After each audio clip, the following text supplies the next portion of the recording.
Hey everyone, and welcome to This Explainer. You know, it's kind of a given, right? We just naturally assume that when a powerful regulatory body, a major societal trend, or even a super demanding group of stakeholders puts the squeeze on a company, that company just folds.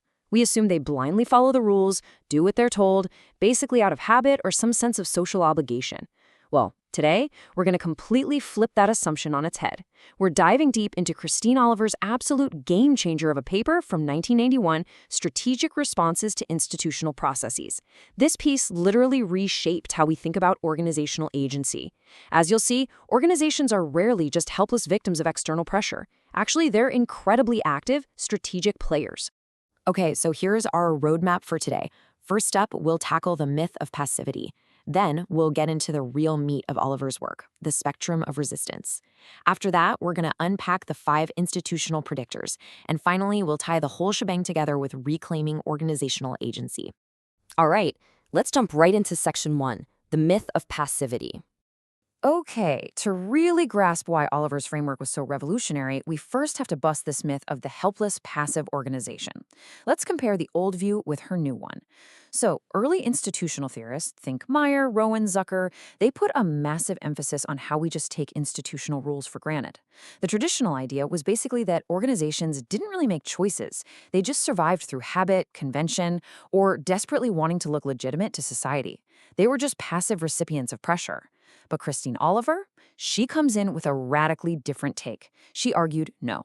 Organizations actually have active agency. They have their own self-interests, they totally calculate risks, and they use a huge range of strategic behaviors to either resist or conform, depending purely on what works best for them. And that brings us to this seriously powerful quote straight from Oliver's paper.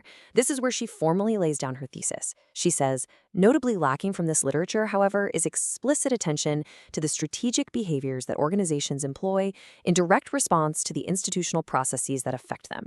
I mean, that single sentence shifted the entire academic conversation. It moved us away from this boring black and white idea of just conforming and introduced a sliding scale of resistance into a highly strategic gray area. Moving right along to section 2, the spectrum of resistance. Now, we are basically handing you the rebel's playbook.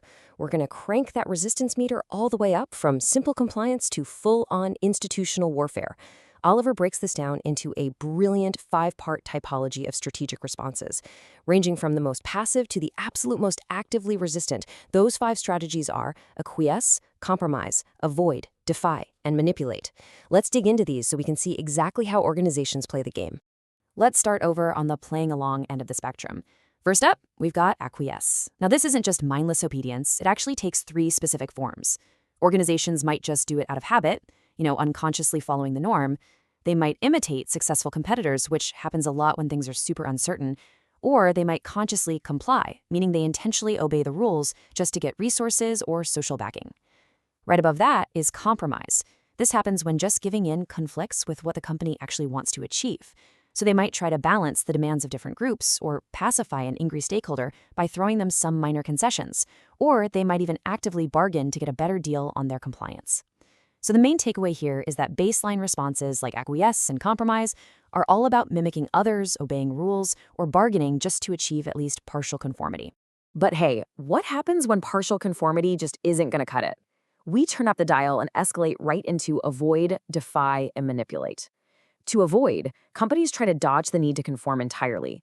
They might conceal what they're really doing, buffer their core operations from outside snooping, or literally escape by packing up and moving their operations somewhere else entirely.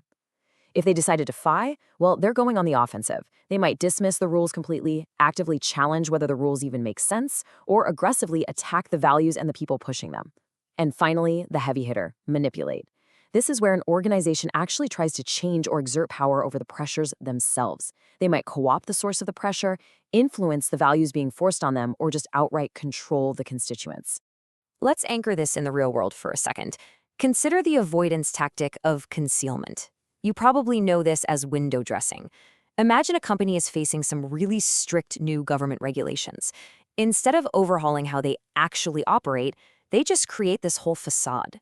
As Oliver points out, right before a scheduled site inspection, the company might suddenly roll out all these expected activities that, let's be real, have absolutely nothing to do with their normal daily routine.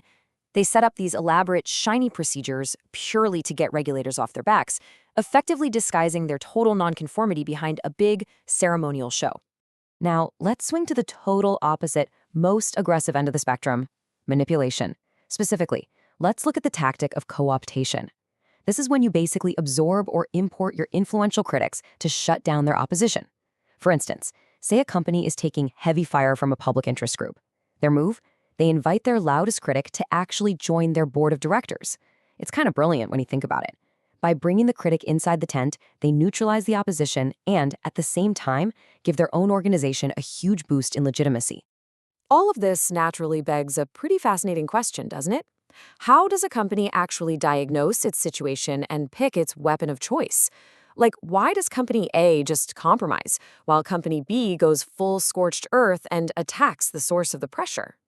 Which perfectly tees up Section 3, the 5 institutional predictors. Let's look at the battlefield conditions. Honestly, this is where Oliver's genius is on full display. She formally categorizes 5 institutional predictors that answer the critical questions: the why, who, what, how, and where of these pressures. By weighing these 5 factors, a leadership team can essentially calculate exactly how willing and how able they are to push back. And to make it easy, she organizes these predictors beautifully into what we can call the 5 C's: cause, constituents, content, control, and context.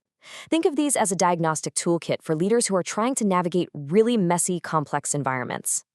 So let's break these down, starting with the first 2 C's. First is the cause, meaning why is the pressure even being exerted? What's the expected social or economic payoff for playing along? If the company stands to gain very little social legitimacy or economic benefit from conforming, yeah, they are highly likely to resist. Then we have constituents. Basically, who is putting the squeeze on them?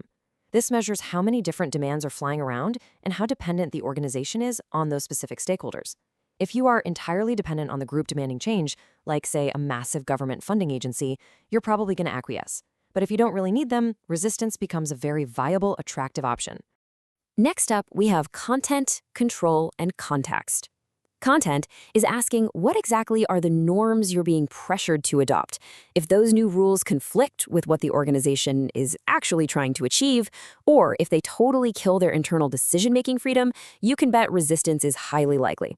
Control is all about how these pressures are enforced. Are we talking strict legal mandates, or is it just sort of a voluntary industry trend? Whenever the legal coercion is low, companies are way more likely to fight back. And finally, context. Where is all this happening? This looks at environmental uncertainty and how interconnected everything is.